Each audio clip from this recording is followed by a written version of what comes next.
మీ బట్టలకి సాఫ్టింగ్ ప్రొటెక్షన్ ఇచ్చే సరైన ప్రొడక్ట్ ఎలిమ్ ఫ్యాబ్రిక్ కండిషనర్.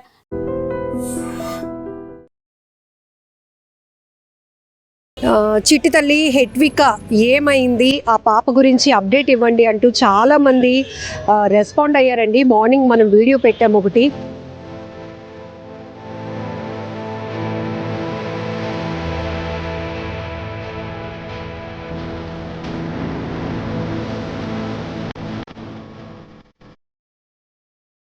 చిట్టి తల్లి కళ్ళెదుటే కన్న తల్లి కన్ను మూసినా కూడా తెలుసుకోలేనటువంటి పసితనం ఇది. ఎందుకంటే 8 నెలల పాప ఈ చిన్నారి తల్లిని పట్టుకొని వాళ్ళ అమ్మ నాన్న కృష్ణకుమారి నాయుడు పూర్ణ మార్కెట్ వే నుంచి ఇసుక కొండ సత్యనారాయణ స్వామి వారి గుడికి వెళ్ళి తిరిగి వస్తూ ఉండగా ఒక్కసారిగా బైక్ కంట్రోల్ తప్పినట్టుంది, ఒరిగిపోయారు ఇద్దరు. అక్కడికక్కడే పడిపోవడం వల్ల ఈ చిట్టి తల్లి కన్న తల్లి ఎవరైతే ఉన్నారో కృష్ణకుమారి అక్కడికక్కడే కన్ను మూసింది. ఆ తండ్రి అయితే ప్రస్తుతానికి కోమాలో ఉన్నారు. ఆ ఇద్దరు ముందు ఈ పాప రక్తపు మరకల మధ్యలో ఏడుస్తూ ఉంటే అక్కడ ఉన్న వాళ్ళు ఇమీడియట్గా చలించి ఈ చిట్టి తల్లిని అక్కడ వెంటనే హత్తుకొని ఆ మరకలన్నీ అంటుకోవడం వల్ల వెంటనే స్నానం చేయించి అక్కడ ఒక వ్యాపారి ఒక మహిళ ఉన్నారు రజని, ఆమె మామిడి పళ్ళు అమ్ముకుంటూ ఉంటారు పూర్ణ మార్కెట్ దగ్గర. వెంటనే ఆమె అయితే ఈ పాపని తీసుకువెళ్ళి స్నానం చేయించి ఆ బట్టలన్నిటిని కూడా మురికి బట్టలన్నీ తీసి మళ్ళీ గౌన్ కొని వేసింది. ఆ తర్వాత మనకి ఇన్ఫర్మేషన్ రాగానే అక్కడికి వెళ్తే కనుక అందరూ ఈ చిట్టి తల్లి కోసమే, అసలు ఈ పాప ఎవరు, ఎక్కడి నుంచి వచ్చారు వీళ్ళు, అమ్మా నాన్న ఇలాంటి పరిస్థితిలో ఉన్నారు, తల్లి చనిపోయింది, నాన్నేమో అసలు స్పృహ కూడా లేదు, తీవ్రమైనటువంటి గాయాలతో హాస్పిటల్లో ఉన్నారు, ఈ పాప పరిస్థితి ఏంటి అని అంతమంది కన్నీళ్లు పెట్టుకున్నారంటే చుట్టూ మహిళలంతా చేరిపోయారు, జనమంతా చేరిపోయారు. ఏమైంది ఐ డ్రీమ్లో కూడా మనం ఉదయం ఈ చిట్టి తల్లి చిన్నారి కోసం మనం చూపించినప్పుడు ఎంతమంది అండి మంచి హృదయంతో రెస్పాండ్ అయ్యారు. మాకు పిల్లలు లేరు, మాకు ఇచ్చేయండి, మేము పెంచుకుంటాము, లేకపోతే ఆ పాప ఎక్కడుంటుంది చెప్పండి, ఏ హెల్ప్ కావాలన్నా మేము చేస్తామని. భగవంతుడా ఆ తల్లికి, ఈ చిన్నారి తల్లికి ఎందుకు ఇంత కష్టం పెట్టావు, కనీసం తల్లినైనా దూరం చేసావు, తండ్రి అయినా బేగా కోలుకోవాలి భగవంతుడా అంటూ ఎంతోమంది కామెంట్లు చేశారు.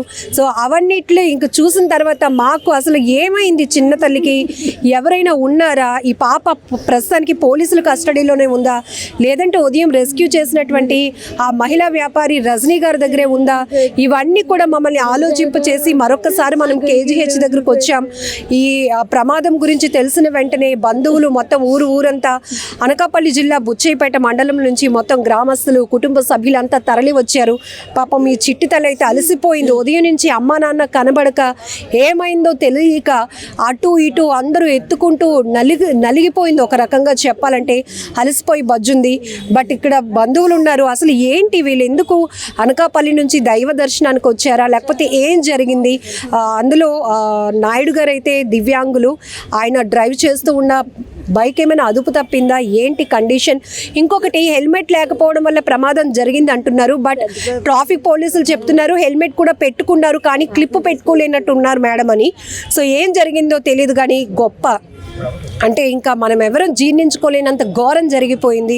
దుర్ఘటనలో తల్లిని కోల్పోయింది చిట్టి తల్లి. ఈ పాప కోసం ఇప్పుడు అందరూ కూడా వరి అవుతున్న విషయం. ఒకసారి బంధువులతో మాట్లాడదాం అసలు ఏం జరిగింది. ఈ పాపతో పాటు ఇంకొక పాప కూడా ఉంది అంటున్నారు వీళ్ళు. ఏంటమ్మా అసలు ఆవిడ కూడా, వీళ్ళ అమ్మగారు కూడా చాలా చిన్న వయసు అనుకుంటాను. చిన్న వయసులో తనకి కూడా అమ్మ నాన్న చచ్చిపోయారు మేడం. చచ్చిపోతే నేనే తీసుకొచ్చి తను పెద్ద చేసి ఇంకొకరికి ఇచ్చే పోలే వికలాంగా అయినా బాగా చూసుకుంటాడు కదా అనేసి ఆయనకి ఇచ్చి పెళ్లి చేసాం మేడం. పెళ్లి చేసుకుంటే ఆ పాప పుట్టింది, ఈ పాప పుట్టింది, ఇప్పుడు ఇలా చచ్చిపోయింది. ఆ పిల్లలు ఎవరు పెంచుతారో ఎలా చూడాలో మాకు అర్థం కాలేదు మేడం. తన పెంచని కలిసిపోయింది 4 సంవత్సరాలు మేడం. 4 వచ్చింది. తన్ని కూడా మా ఆయన నేను పెంచి పెద్దని చేసి పెళ్లి చేసాం మేడం. అలాగే నాకు అన్న కూతురులాగా తీసుకొచ్చి ఇలా పురులు వేసి అన్ని చేసి ఈ పిల్లల్ని కూడా తన దగ్గరికి వెళ్ళి పాలు ఊరి పెట్టాం మేడం. నేను పెడితే ఈరోజు ఉదయాన్నే చేసి అక్క ఇలాగ వెళ్తానని చెప్పలేదు, వెళ్తా వెళ్తానని కూడా నాతో చెప్పలేదు. నాకు కొంచెం 12 సోమవారం వెళ్తున్నావా అన్నది. సరే వెళ్తానని చెల్లి అన్నాను అంతే. 10:30కి ఇలా జరిగిందని ఫోన్ చేయగానే మేము వచ్చాం మేడం. జరిగింది ఇదే జరిగింది. ఆ పిల్లల గురించే మేడం నా బాధ అంతా కూడా. నా పిల్లలు పెద్దలు అయిపోయారు, ఈ పిల్లల కోసం మేడం బతికినా వాళ్ళ కోసం బతుకుతా, లేదంటే వాళ్ళతో పాటు నేను చచ్చిన పోతాను. వాళ్ళ నాన్నగారి పరిస్థితి ఎలా? వాళ్ళ నాన్నగారి పరిస్థితి ఒక చూడండి, బ్లడ్ వచ్చేస్తుంది మేడం. ఆయన కోమలోకి వెళ్ళిపోయి మాట అది వాడలేదు. బాగా కాలు చెయ్య ఇరిగిపోయింది మేడం. ఒక్క కాలు మీద నిలబడగలరు, అదే ఇరిగిపోయింది. అలా చెయ్య కూడా ఇరిగిపోయింది మేడం. ఉదయం నుంచి ఇప్పటికైతే చెవులో బెడ్ ఆగట్లేదు మేడం. 24 గంటలు దాటితే తప్ప తన్ని కూడా ఏం చెప్పలేమంటున్నారు. తల్లిదండ్రులు లేకపోతే ఈ పిల్లలు ఎలా పెంచాలి మేడం? ఎవరితో చెప్పాలి? మా తల్లిదండ్రులు లేరు, వాళ్ళ తల్లిదండ్రులు లేకపోతే పిల్లల పరిస్థితి. ఇప్పటికే అమ్మ నాన్న మేమే బాధల్లో ఉన్నాం. వాళ్ళ చిన్న పిల్లలు ఆడవాళ్ళు లేకపోతే వాళ్ళు ఎలా బతుకుతారు మేడం? వాళ్ళు ఎలా పెంచాలి మేడం? అర్థం కావట్లేదు. అలా సస్పెన్స్ లో ఉన్నాం. మా బాగా చిన్న బాబా. మీరేమవుతారు తల్లి? మీరేమో ఆవిడ అక్క కూతురు, కొంచెం ఈవిడ పెద్దమ్మ. కానీ చిన్న వయసు ఆమెది కూడా 92 years. అవును మేడం, చిన్న వయసే మా పిన్నిది కూడా. ఇప్పుడు ఇద్దరు పిల్లల పరిస్థితి ఏంటి? మా ఎవరైనా చూడడానికి ఉన్నారా? ఏంటి అసలు? మేము చూసుకుంటాం పిల్లలు. కానీ ఫైనాన్షియల్ పరిస్థితి ఏంటి వీళ్ళని చూసుకోవడానికి? కానీ నేనే చూడాలి మేడం. నేను ఇంకో దగ్గర పని చేస్తున్నాను.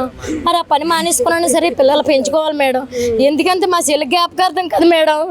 నేను తన్నే పెంచాలి, వీళ్ళ పరిచయలేను కదా. వీళ్ళు అలాగే రెక్కలు వచ్చేదాకా పెంచి ఏదో స్కూల్లో మీ సాయం ఎవరైనా సాయం చేస్తే ఆ సాయం ప్రకారంగా వాళ్ళు బతికితే స్కూల్లో సాయం చేసి చదివించడానికి మాత్రం సిద్ధం మేడం. ఇంకా అందుకని అయితే మీ అందరు సాయం తీసుకొని మీరందరూ అన్ని సాయాలు చేస్తే ఆ పిల్లలకి అనాథలు కాబట్టి మీరందరూ కూడా తల్లి తండ్రి అయ్యి ఆ పిల్లలకి ఎవరు సాయం చేస్తే వాళ్ళ ప్రయోజకులు చేయగలం మేడం. వాళ్ళు ఏం చదువుతారు చదివించడానికి కూడా నేను సిద్ధమే మేడం. కానీ అందరు సాయం ఉండాలి. నేను ఒకదాన్ని అయితే పెంచగలను తప్ప, కానీ అందరూ అంత ఎత్తులోకైతే తీసుకెళ్ళలేను కదా మేడం. అది మాత్రం చేసి పెట్టండి మీ అందరూ పుణ్యం కలిగి. అందరికి మించిన నేను చెప్పలేను మేడం. నేను అంతే పిల్లలకి పెద్దాం, మీరు అందరికి పెద్దాన్ని, మొన్నోళ్ళకి రపజల్లు, అందరికి చిన్నది ఆవిడే, అందరికి నాష్టి దయమ్మ. నేను అందరికి పెద్దాన్ని. అతను చదువుకున్నారట కదా? చదువుకున్నారండి, బాగానే చదువుకున్నారు. ఏం చేస్తుంటారు జాబ్? ఆయన మీసేవది ఆయన డోక్రాలను చెయ్యండి, లీవ్ అయ్యేటండి. ఆయన డోక్రాలో చేస్తారు మేడం. తర్వాత వాళ్ళకి చిన్న కిరాణా షాప్ ఉంది. ఎవరు? నాయుడు గారు చెల్లెనండి. చెల్లి.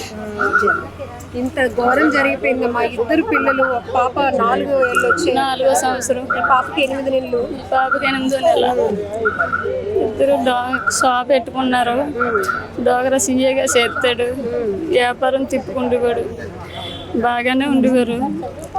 గుడిగానే హాస్పిటల్ గానే వచ్చారంట. మరి మనకు ఫోన్ అటు చేయలేదు. నేను మా అత్త ఊర్లో సేతిపేటలో ఉన్నాను. 12 గంటలకి కొప్పు తెలిసింది, వచ్చా. దయచేసి మీ అందరినీ కూడా 2 చేతులు జోడించి వేడుకుంటుంది ఈ ఫ్యామిలీ తరపు నుంచి, ఈ పిల్లల తరపు నుంచి. ఆ కృష్ణకుమారి నాయుడు దంపతుల పరిస్థితి మీకు తెలుసు. ఉదయం కూడా మనం ఐ డ్రీమ్లో చూపించాం. అనుకోకుండా జరిగినటువంటి రోడ్డు ప్రమాదంలో ఈ చిన్నారుల పిల్లలిద్దరు కూడా తల్లి లేకుండా అయిపోయింది. ఇప్పుడు తండ్రి కూడా లేవలేదు, కోమాలో ఉన్నటువంటి పరిస్థితిలో ఉన్నారు. ఆయనకి ప్రస్తుతం అయితే KGHలో ట్రీట్మెంట్ అందుతోంది. కానీ ఈ పాప 8 నెలల పాప హెట్వికతో పాటు 4 సంవత్సరాలు వచ్చినటువంటి ఇంకొక పాప కూడా ఉందట. వీళ్ళ ఆర్థిక పరిస్థితులు చూస్తే చాలా దారుణంగా ఉంది. వాళ్ళ మాటల్లోనే వింటున్నాం. ఏదో రకంగా మేము ఇద్దరు పిల్లల్ని పోషిస్తాం మేడం, కాకపోతే అందరు సాయం కావాలి అని అడుగుతున్నారు. అనాథల్లా వాళ్ళు వదిలేలేము కాబట్టి, మేము ఉన్నాం కాబట్టి, కాకపోతే వీళ్ళని పెంచి పోషించడానికి చదివించడానికైనా మాకు కొంత స్తోమత కావాలి అంటే మీ అందరు సాయం కావాలి అంటూ కోరుతున్నారు. దయచేసి ఉదయం ఎలాంటి మంచి హృదయంతో మీరు అందరూ రెస్పాండ్ అయ్యి, అయ్యో ఆ పాపకి ఏమైంది, ఇప్పుడు ఆ పాప ఎక్కడుందని మీరు అందరూ ఎంతో ఓన్ చేసుకొని అడిగారు. అందుకోసం మళ్ళీ అసలు ఈ పాప గురించి తెలుసుకోవాలి, ఎవరైనా బంధువుల వరకు వెళ్ళిందా, లేకపోతే లేకపోతే ఉదయం రక్షించినటువంటి ఆ మహిళ దగ్గరే ఉండిపోయిందా, అసలు ఏమైనా తాగిందా, ఇవన్నీ కూడా రకరకాల ప్రశ్నలు ఉండిపోయాయి. సో పడుకుంది పాప. వీళ్ళిద్దరికీ కూడా ఇప్పుడు 4 ఏళ్ల ఒక పెద్ద పాప, ఇప్పుడు 8 నెలల ఈ హెట్విక, ఈ చిట్టి తల్లి, వీరిద్దరినీ కూడా మన పిల్లలుగా మనం ట్రీట్ చేసి కాపాడాలి అంటే చూసుకోవడానికైతే బంధువులు ఉన్నారు, కానీ వాళ్ళ దగ్గర ఆర్థిక స్తోమత అంతగా లేదు అని ప్రాధేయపడుతున్నారు. మీరందరూ కన్నీళ్లతో 2 చేతులు జోడించి వేడుకుంటున్నారు. వీళ్ళని ఇలా అనాథలుగా వదిలేకుండా మీ అందరి ఆర్థిక సహాయంతో మేమైతే ముందుకు తీసుకువెళ్ళగలుగుతాం, పోషించుకోగలుగుతాం అంటున్నారు. ఇంతకు మించి ఇంకేమీ రిక్వెస్ట్ చేయలేము. ఎందుకంటే అసలు ఆ ప్రమాదం ఎలా జరిగిందో కూడా అర్థం కావట్లేదు. వాళ్ళు హెల్మెట్ కూడా పెట్టుకున్నారు. అంత స్పాట్లోనే ఆ వెనుక కూర్చున్నటువంటి ఆ మహిళ కృష్ణకుమారి, ఆమె కూడా చిన్న వయసే, 92 ఇయర్స్లో ఆమె పుట్టింది. 34 ఇయర్స్ ఎంత ఏజ్ ఉంటుంది ఇప్పుడు ఆవిడకి? అంత చిన్న వయసులో ఆమె కూడా అలా కన్ను మూసింది. అసలు ఈ పాపకి ఏం జరిగిందో కూడా తెలియటం లేదు. అక్కడ గుక్క పెట్టి ఏడుస్తుంటే చుట్టుపక్కల ఉన్నటువంటి ఆ పళ్ళ వ్యాపారం చేసిన వాళ్ళు, షాప్ వాళ్ళు, బడ్డీ కొట్టు వాళ్ళందరూ పరుగున అక్కడికి వెళ్ళి పాపను ముందు అందుకున్నారు. ఆ తర్వాత రక్తపు మరకలతో ఉండడం వల్ల, అంటే వాళ్ళ అమ్మ నాన్న ఏ స్థాయిలో ఏ పరిస్థితిలో ఉన్నారో ఇంక నేను చెప్పలేను. వాళ్ళ బ్లడ్ వచ్చి పాప మీద చిమ్మిపోవడం వల్ల పాప ఏడుపు మరొక వైపు. వెంటనే వాళ్ళందరూ తీసుకువెళ్ళి ఆ పాపని శుభ్రంగా స్నానం చేయించి బట్టలు మార్చి, ఆ తర్వాత ఎంత చెప్పినా కూడా అమ్మ నాన్న అలవాటు పడినటువంటి పాప కదా, ఆ టచ్, ఆ ఫీలింగ్ అనేది సొంత కన్న తల్లి ఇచ్చినట్టు ఎవరు ఇవ్వలేరు. కానీ ఏదో దిగులైపోయింది పాప, అలసిపోయింది, పడుకుని పోయింది ఇప్పుడైతే. సో ప్రస్తుతం మనం కేజీహెచ్ దగ్గర ఉన్న ఓపీ దగ్గర ఆయన ట్రీట్మెంట్ అందుతోంది. ఈ పిల్లలిద్దరు గురించి మొత్తం ఊరంతా కదిలి వచ్చింది. బంధువులు కూడా ఆవేదన కన్నీళ్లతో వేడుకుంటున్నారు. దయచేసి మీకు కూడా మేము రిక్వెస్ట్ చేస్తున్నాం, మా వంతు, మా ఛానల్ తరపు నుంచి మా వంతు మేము కూడా హెల్ప్ చేస్తాం. మీ వంతు కూడా మీరు హెల్ప్ చేస్తే కనుక ఇద్దరు బిడ్డల భవిష్యత్తును నిలబెట్టిన వాళ్ళం అవుతాం. ప్లీజ్ ఐ రిక్వెస్ట్, ఈ పిల్లలిద్దరి కోసం సహాయం చేయాలి అనుకున్న వాళ్ళు స్క్రీన్ పైన వీళ్ళ బంధువుల కాంటాక్ట్ నెంబర్ కూడా ఇస్తున్నాం, ఫోన్పే నెంబర్. దయచేసి మీరు ఎంత తోస్తే అంత సాయం చేస్తే కనుక వాళ్ళకి ఏ రకంగానైనా, ఇప్పుడు ఎందుకంటే సెర్లాక్ తినే వయసు ఆ చిన్న పాపది, అలాగే 4 ఏళ్ల వయసు వచ్చినటువంటి పాపని స్కూల్లో జాయిన్ చేయడానికి కానీ ఏదో రకంగా వాళ్ళని పోషించడానికి ఉపయోగపడుతూ ఉంటుంది. ఒకసారి ఏ నెంబర్ అమ్మా? 77 02 మళ్ళీ 0 అదే 1 నేను ఒకసారి చెప్తాను, 7702210981. పేరేమొస్తుందమ్మా? అయ్యప్ప స్వామి అని వస్తుందంట. ఇది ఫోన్పే నెంబర్. నేరుగా ఈ నెంబర్కే మీరు కాంటాక్ట్ అవ్వండి. ఎలాంటి చీటింగ్స్ కాకుండా మంచి మనసుతో సాయం చేయమని మీ అందరినీ కూడా రిక్వెస్ట్ చేస్తున్నాం. నిజంగా ప్రస్తుతం ఉన్నటువంటి సమాజం దేనికి ప్రయారిటీ ఇస్తుంది?